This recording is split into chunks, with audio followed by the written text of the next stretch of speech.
नमस्कार, मैं हूं आपके साथ आस्था कौशिक। सीएम योगी प्रयागराज दौरे पर हैं। माघ मेले की तैयारियों की समीक्षा के लिए मुख्यमंत्री योगी संगम नगरी पहुंचे। बोट के जरिए सीएम योगी ने मेले की तैयारियों का जायजा लिया। संगम नोज पहुंचकर सीएम योगी ने गंगा पूजन, गंगा आरती और दुग्धाभिषेक किया। पक्षियों को दाना खिलाते हुए सीएम योगी नजर आए। मुख्यमंत्री योगी ने बड़े हनुमान जी के दर्शन कर आशीर्वाद लिया। और आपको बता दें, प्रयागराज में संगम की रेती पर लगने वाला माघ मेला दुनिया भर में बहुत प्रसिद्ध है। खासतौर पर हिंदू धर्म में इस मेले का विशेष महत्व होता है। और माघ मेले की शुरुआत पौष पूर्णिमा के दिन से हो जाएगी और महाशिवरात्रि तक चलेगी। तिथि अनुसार माघ मेला 3 जनवरी 2026 से शुरू होकर 15 फरवरी 2026 तक चलेगा। ले चलो साइड में, आने तो चले जाएंगे। माघ मेला 2026 की तैयारी यहां पे प्रारंभ हो चुकी है। 2024 की तुलना में इसके दायरे को बढ़ाया गया है और चूंकि यहां की टीम के सामने 2025 के महाकुंभ का अनुभव है, जिसने पूरे देश और दुनिया के अंदर अपनी एक अमिट छाप छोड़ी थी और भारत की सनातन धर्म की परंपरा के प्रति लोगों के मन में एक नया उत्साह भरा था। इस बार माघ मेले की तैयारी के लिए भी उस प्रकार की व्यवस्था हम लोग देने का प्रयास कर रहे हैं। ब्रिज की इसमें पहले तो माघ मेले की जो तिथि है, इस बार यह लगभग 15 दिन पहले आ रहा है।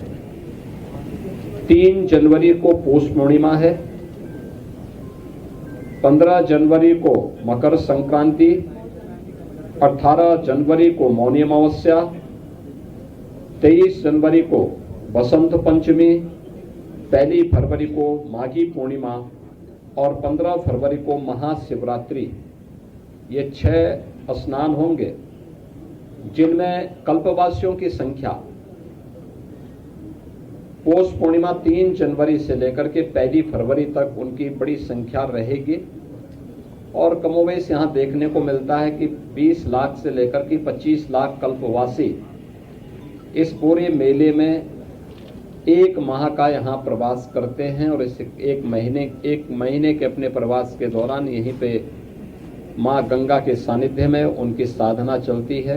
पूरे दिन पूरे लगभग 1.5 महीने के दौरान प्रयागराज में 12 से 15 करोड़ लोग संगम पे स्नान करेंगे, जिसमें कल्पवासी भी हैं जो हर दिन अगर मिलाकर के 20 से 25 लाख हर दिन देखेंगे तो एक बड़ी संख्या वो स्वयं भी हो जाएगी।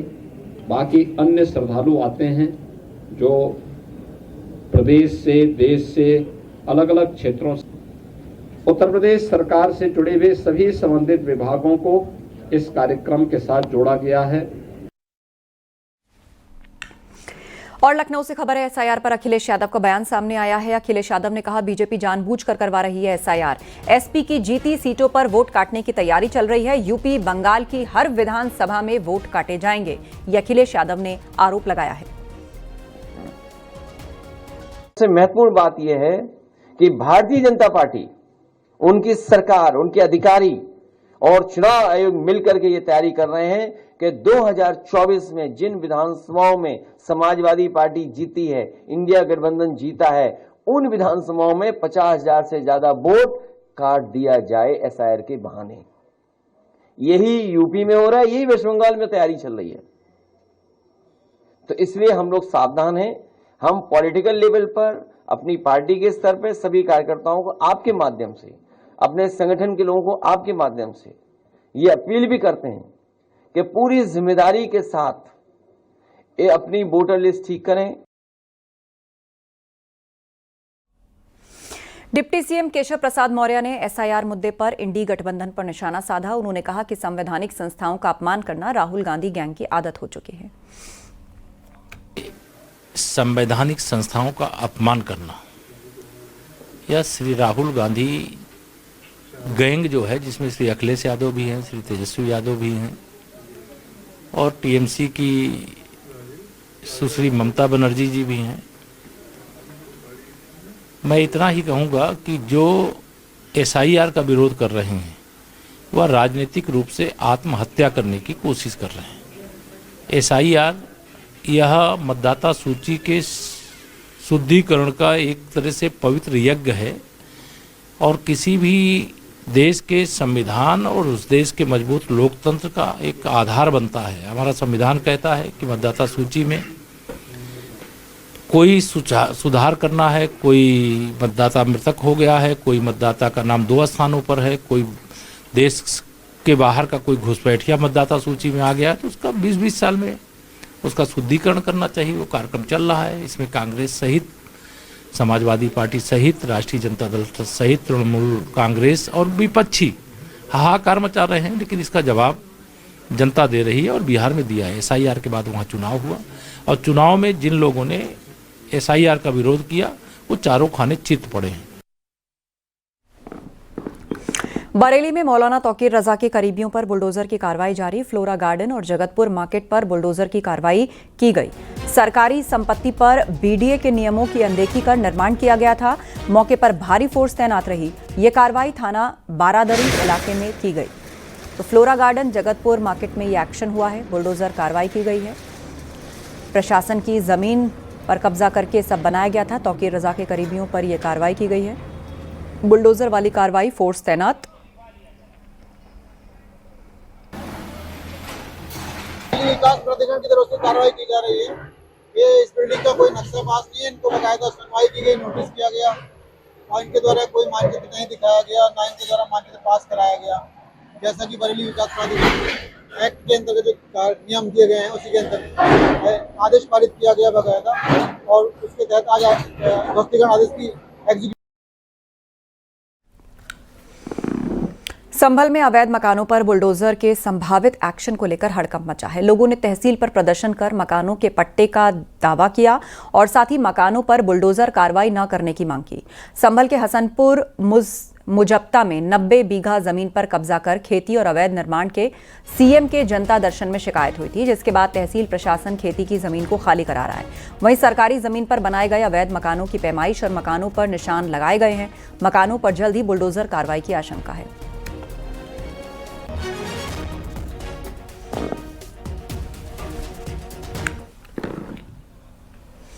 राम मंदिर के शिखर पर आज भी ध्वजारोहण का रिहर्सल किया गया। स्वर्ण मंडित शिखर पर केसरिया ध्वज देखकर लोगों में उत्साह का माहौल है। 25 नवंबर को प्रधानमंत्री मोदी विवाह पंचमी के शुभ अवसर पर राम मंदिर के शिखर पर ध्वजा लहराकर पूर्णता का संदेश देंगे। भगवान रामलला के मंदिर के शिखर पर ध्वजारोहण का जो पूर्वाभ्यास है वो आज भी जारी है और राम मंदिर ट्रस्ट इस बात को सुनिश्चित करना चाहता है कि किसी भी तरीके की चूक राम मंदिर के ध्वजारोहण कार्यक्रम के दरमियान न हो। जब देश के प्रधानमंत्री अयोध्या से राम मंदिर के शिखर पर ध्वजारोहण करते नजर आए तो ध्वज किस तरीके से लहराएगा, इसका एक पूर्वाभ्यास है। देखिए, आप दिख रहा होगा किस तरीके से ये राम मंदिर के शिखर पर ध्वज लहरा रहा है और ये ध्वज सेम विवाह पंचमी के तिथि पर भी ऐसे ही लहराएगा। ये 11x22 का ध्वज है जिस पे कोबेदार वृक्ष, ओंकार और राम मंदिर के शिखर पर लहराता यह ध्वज पूरे अयोध्या ही नहीं पूरे विश्व को राम मंदिर निर्माण की पूर्णता का संदेश देगा।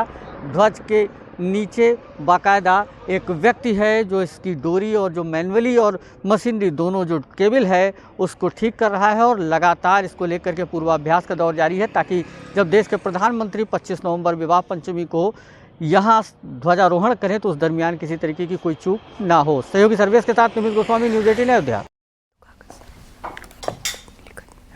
खबर अयोध्या से है, जहां एक बार फिर ऐतिहासिक क्षण साकार होने जा रहा है। विवाह पंचमी के शुभ अवसर पर राम मंदिर के शिखर पर होने वाले ध्वजारोहण कार्यक्रम को लेकर रामनगरी में अद्भुत उत्साह है।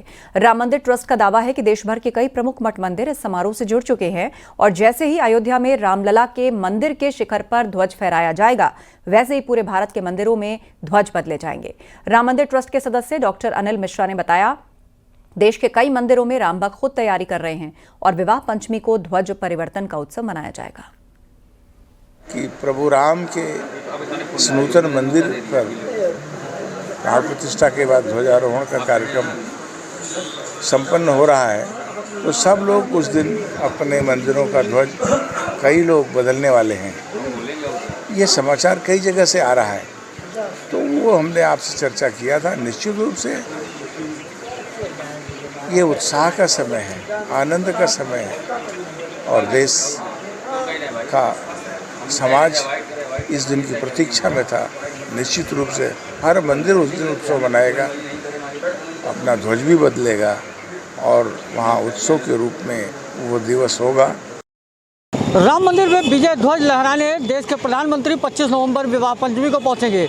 लेकिन राम का मंदिर राष्ट्र का मंदिर है, और शायद यही वजह है कि अब राम मंदिर ट्रस्ट का दावा है कि जिस समय देश के प्रधानमंत्री राम मंदिर के शिखर पर विजय ध्वज लहराएंगे, उसी समय भारत के सभी प्रमुख मठ मंदिरों के विजय ध्वज बदले जाएंगे। राम मंदिर ट्रस्ट के सदस्य डॉक्टर अनिल मिश्रा का दावा है कि कई मंदिरों के लोगों ने उनसे संपर्क किया है। जब देश के प्रधानमंत्री 25 नवंबर विवाह पंचमी को शुभ मुहूर्त में राम मंदिर की पूर्णता के संदेश को देते हुए एक विजय ध्वज जो राम मंदिर के शिखर पर लहराएंगे, उसी समय देश के सभी प्रमुख मठ मंदिरों के शिखर बदले जाएंगे। यह शिखर विजय ध्वज का प्रतीक होगा।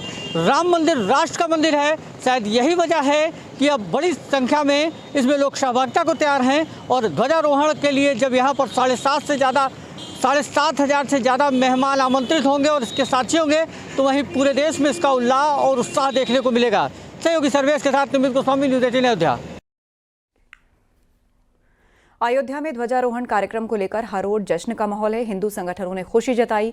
विश्व हिंदू परिषद के हरिशंकर ने कहा कि ध्वजारोहण का कार्यक्रम हमारे लिए गर्व का विषय है। नई पीढ़ी ने मेहनत की, उसका परिणाम है। अयोध्या के बाद काशी और मथुरा आने वाले समय में हम लेंगे। आप इस समय को कैसे देख रहे हैं? प्रसन्नता का तो कारण है। 500 वर्षों से जो हिंदू अपने भगवान श्री राम को फटे हाल में देखकर दुखी होता था, आज वही रामलला अपने भव्य दिव्य भवन में, मंदिर में विराजमान हो गई। और धर्म ध्वजा 25 तारीख को फहरा दी जाएगी। तो शुरुआत हो गई राम राज्य की, सनातन धर्म की। आरएसएस प्रमुख मोहन भागवत के बयान का अयोध्या के साधु संतों ने समर्थन किया। संतों का कहना है कि हिंदू समाज, वैदिक संस्कृति और सनातन धर्म ही भारत की आत्मा है और इन्हें लेकर विभाजन की राजनीति नहीं होनी चाहिए। आपको बता दें कि हाल ही में संघ प्रमुख मोहन भागवत ने हिंदू धर्म को लेकर बयान दिया और कहा कि हिंदू खत्म हो गए तो दुनिया का अस्तित्व भी खत्म हो जाएगा, जिसके बाद साधु संत उनके बयान का समर्थन कर रहे हैं। कहा है वो बिल्कुल सत्य बात कही है, और ऐसा सब लोगों को विचार करना चाहिए उनकी बातों पर। जो उन्होंने कहा है, किस लिए कहा है, उस पर चिंतन करना चाहिए। और उन्होंने बहुत सुंदर बात कही है। राष्ट्रीय स्वयंसेवक संघ के प्रमुख है आदरणीय श्री मोहन भागवत जी ने जो कहा है, यह आज भारत ही नहीं पूरी दुनिया के लोग इसको सुन रहे हैं, और यह 100% सही है। मैं जगत गुरु परमहंस आचार्य संघ प्रमुख मोहन भागवत के बयान का समर्थन करता हूं, क्योंकि हिंदू ही तो एक है कि जो पूरे विश्व को अपना परिवार मानता है, विश्व कल्याण के लिए उद्घोष करता है कि विश्व का कल्याण हो, पूरी पृथ्वी को अपना परिवार मानता है, चींटी को बचा के चलता है, वनस्पतियों में देवत्व बुद्धि रखता है, पर्यावरण के प्रति चिंतित रहता है। बिहार चुनाव के नतीजे के बाद से अखिलेश यादव एसआईआर को लेकर बीजेपी से सवाल पूछ रहे हैं। अखिलेश यादव ने साफ कह दिया है कि बिहार वाला रिजल्ट यूपी में नहीं होगा। वाराणसी में एसपी के पीडीए प्रहरी दल की तस्वीर भी सामने आई। स्पेशल 27 के नाम से पीडीए प्रहरी दल एसआईआर को लेकर पूरी सक्रियता बरत रहा है। ये रिपोर्ट देखिए।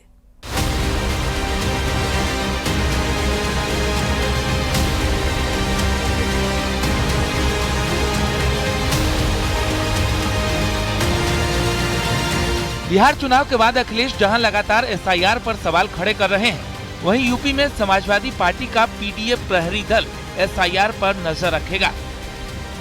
घुसपैठिए आ गए, 11 साल से सरकार किसकी है?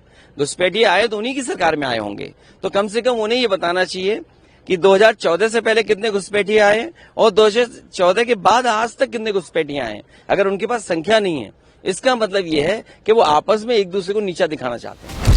वाराणसी में एसपी के पीडीए प्रहरी दल की तस्वीर सामने आई, जहां स्पेशल 27 के नाम से पीडीएफ प्रहरी दल का गठन हुआ है। स्पेशल 27 जो स्पेशल 27 लड़कों की युवा टीम को तैयार किया है और शहर से लेकर ग्रामीण इलाकों में हम लोग एसआईआर की प्रक्रिया को लेकर के जनता के बीच कैंप लगा करके बैठ रहे हैं और उनकी मदद एसआईआर का फॉर्म बनवाने के साथ साथ नए वोटर जो 18 साल के वोटर हैं उनको नए वोटर बनाने में ऑनलाइन की प्रक्रिया के साथ उनका फॉर्म भर करके उनको उपलब्ध करा रहे हैं, उनको रेफरेंस नंबर दे रहे हैं। एसपी का पीडीएफ प्रहरी दल गांव से लेकर शहर तक एसआईआर के लिए भरने वाले फॉर्म को घर घर जाकर खुद लेकर उसे बीएलओ के जरिए जमा करवाने की जिम्मेदारी ले रहा है। फॉर्म जो गड़बड़ न भरा जाए, वोटों की लूट न हो, इस नाते प्रहरी के रूप में हम लोग हैं। और ये जो हमारी 27 की टीम स्पेशल बनी है वो इसीलिए बनी है कि नौजवानों को भरोसे हम बूथ की लूट को रोका जा सके। बिहार चुनाव के बाद समाजवादी पार्टी एसआईआर को लेकर बीजेपी पर निशाना साध रही है। एसपी का दावा है कि पीडीएफ प्रहरी दल एसआईआर के लिए सीसीटीवी का काम करेगा। Bureau report, news 18।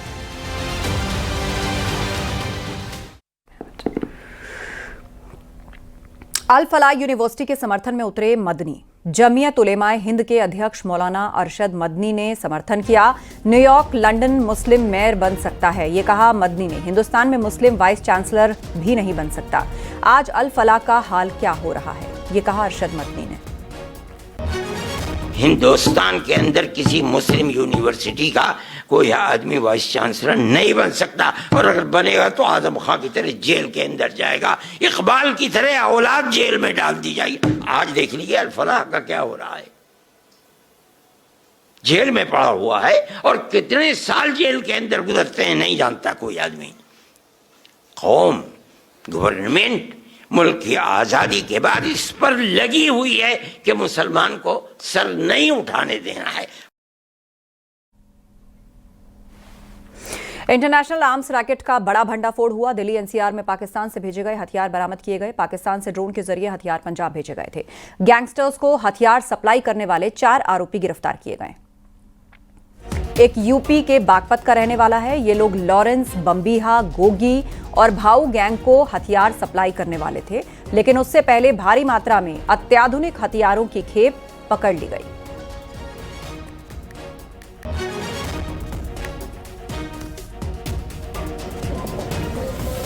अपन वहाँ से ड्रोन के जरिए अक्रॉस द बॉर्डर ड्रॉप किए जाते हैं। 2 ड्रोन साइमल्टेनियस साथ चलते हैं। पहला ड्रोन है उसमें कैमरे से वो फुटेज कैप्चर करता है और वो कन्वे करता है। लोकेशन सैनिटाइज हो जाती है तो दूसरा ड्रोन उसके साथ में रहता है और वो एक सैनिटाइज लोकेशन पर इन वेपन्स को खेप को ड्रॉप करता है। वेपन्स जो है वो कार्बन की पॉलीथीन में, कार्बन के कवर में लिपटे हुए होते हैं, जो किसी तरीके की स्क्रूटनी को इवेड कर देता है। ये ड्रोन्स लो फ्लाइंग रहते हैं, जो अदरवाइज भी रडार में कैप्चर नहीं हो पाते हैं, तो उसकी वजह से ये पेनिट्रेशन हो पा रहा है उधर से। जब इनसे पकड़ा गया तो इनसे बस इतना पता चला कि ये ड्रोन जो है ये रोहन नाम के आदमी ने, जो कि बागपत का पाया गया, रोहन आदमी ने इनकी वेपन की डिलीवरी के लिए एक ऑर्डर प्लेस किया था। रोहन का शायद आप लोगों को ज़्यादातर को मालूम भी होगा, ये जितेंद्र गोगी गैंग का ये एसोसिएट रहा है, जितेंद्र का एक्टिव एसोसिएट रहा है ये। और ये संजीव जीवा जो गैंग है पंजाब में जो एक्टिव है, उसके लिए भी इसने काफ़ी काम किया है। और जितने भी गैंगस्टर्स ये अपने नॉर्थ इंडिया में ऑपरेट करते हैं, गोगी गैंग हो गया, भाऊ गैंग हो गया, कपिल सांगवान गैंग हो गया, इनको ये हथियारों की सप्लाई भी करते रहे हैं। रोहन को यूपी एसटीएफ ने भी गिरफ्तार किया था पिछले साल। इससे 17 वेपन रिकवर हुए थे और करीब 700 लाइव कार्ट्रिज भी इससे रिकवर हुए थे। तो ये नोटोरियस क्रिमिनल है, ये पहले भी ये सप्लाई करता रहा है। दिल्ली में हुए बम धमाके और नए साल को देखते हुए मेरठ जिले में सुरक्षा एजेंसियां सतर्क हो गई हैं। मेरठ पुलिस ने दूसरे राज्यों से आने वाले लोगों के गहन सत्यापन और जांच का अभियान शुरू किया है। पुलिस टीम लगातार होटल, लॉज, गेस्ट हाउस, ढाबे और किराए के मकानों में रहने वाले लोगों का रिकॉर्ड खंगाल रही है। अधिकारियों ने कहा कि किसी भी संदिग्ध व्यक्ति या बिना वैध पहचान पत्र के रहने वाले को बख्शा नहीं जाएगा। मेरठ के सभी थाना प्रभारियों और बीट पुलिस कर्मियों को सख्त निर्देश दिए गए हैं। दूसरे राज्यों के लोगों का सत्यापन करना जरूरी है। दिल्ली ब्लास्ट के बाद कश्मीरी मूल के लोगों का भी विशेष सत्यापन कराया जा रहा है। ताकि किसी भी संदिग्ध गतिविधि पर फौरन कार्रवाई की जा सके। हालांकि पुलिस ने कहा कि सुरक्षा कारणों से यह अभियान चल रहा है, किसी विशेष समुदाय को निशाना बनाना उद्देश्य नहीं है। शहर भर में कई चेकिंग पॉइंट्स बनाए गए हैं। पद में जितने भी लोग गैर प्रांत से आए हैं सबकी जांच की जा रही है और लगातार पुलिस को अलर्ट किया गया है। आपराधिक गतिविधियों को देखते हुए भी और असामाजिक गतिविधियों को देखते हुए भी बैरियर लगाकर चेकिंग की जा रही है, लोगों की गोष्ठियां ली जा रही है और सबसे निवेदन किया जा रहा है कि यदि कोई बाहर से आया है, गैर प्रदेश से आया है, तो उसका थाने पर सूचना देवे और पुलिस भी अपने स्तर से बीट कांस्टेबल्स, हमारी एलआईयू की टीम भी क्षेत्र में भ्रमण कर इन चीज़ों की जानकारी कर रही है। जौनपुर समेत प्रदेश भर में नकली और नशीली दवा गैंग के खिलाफ बड़े पैमाने पर अभियान चलाया गया। जौनपुर में नकली और नशीली दवा गैंग के एक अंतरराज्यीय कनेक्शन का बड़ा खुलासा हुआ। जांच टीम ने जौनपुर में अलग अलग 14 फार्म पर छापेमारी की। अधिकारियों के दस्ते ने यहां से लगभग 18 लाख कोडीन युक्त फेंसेडिल कफ सिरप की बिक्री पर रिकॉर्ड जब्ती की। 42.5 करोड़ रुपए की कोडिन युक्त फेंसेडिल कफ सिरप की बिक्री सामने आई। नकली और नशीली दवाओं के इतने बड़े खुलासे से महकमे के सभी अधिकारी हैरत में पड़ गए। जितने भी मेडिकल स्टोर्स हैं यहाँ जौनपुर के, उन्होंने जो परचेजिंग किया है वो सैली ट्रेडर्स रांची झारखंड के किया गया है, जिसके संचालक जो है शुभम जायसवाल जो बनारस के रहने वाले हैं उनकी है। सबसे ज्यादा जो है पूर्वांचल एसोसिएट धारगल टोला पे है, इनके द्वारा की गई। लगभग 4,60,000 बोतल इनके द्वारा क्रय विक्रय किया गया है। टोटल अभी तक जो डाटा रिकवरी की गई है उसके हिसाब से 42.45 करोड़, लगभग 42.5 करोड़ रुपए की अवैध कोडीन का युक्त कफ सिरप का विक्रय किया गया है। दिल्ली और पूरे एनसीआर में फैली जहरीली हवा साफ होने का नाम नहीं ले रही। एयर क्वालिटी इंडेक्स लगातार 400 के पार है, यानी इस हवा में सांस लेने वाले लोगों को कई तरह की परेशानी हो सकती है। दिल्ली एनसीआर में काम करने वाले कर्मचारियों को वर्क फ्रॉम होम मिल सकता है। वायु गुणवत्ता प्रबंधन आयोग की ओर से बताया गया है कि ग्रैप 3 में ही ग्रैप 4 के कुछ प्रावधान जोड़े जा रहे हैं, जिसमें 50% कर्मचारियों को वर्क फ्रॉम होम देने की बात कही गई। दिल्ली एनसीआर के तहत राज्य सरकारों और केंद्रीय कर्मचारियों को वर्क फ्रॉम होम देने की सलाह दी गई है। सरकार को 50% कर्मचारियों को घर से काम करवाने की सलाह दी गई। इसके बाद अब जल्द सरकारें इस पर फैसला ले सकती हैं।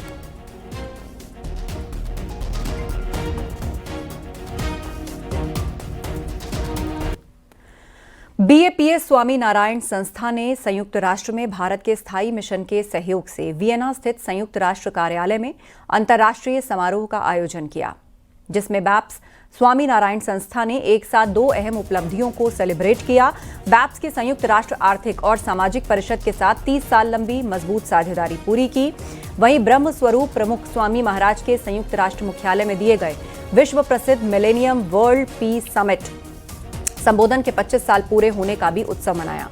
कार्यक्रम के दौरान Afghanistan, Egypt, Bharat, Indonesia, Kenya, Malaysia, Myanmar, Singapore, Thailand और अमेरिका के राजनयिकों, संयुक्त राष्ट्र अधिकारियों और सामुदायिक नेताओं ने एकजुट होकर वैश्विक शांति, पारस्परिक सम्मान और मानवता की सेवा के लिए साझा संकल्प पुनः सशक्त किया।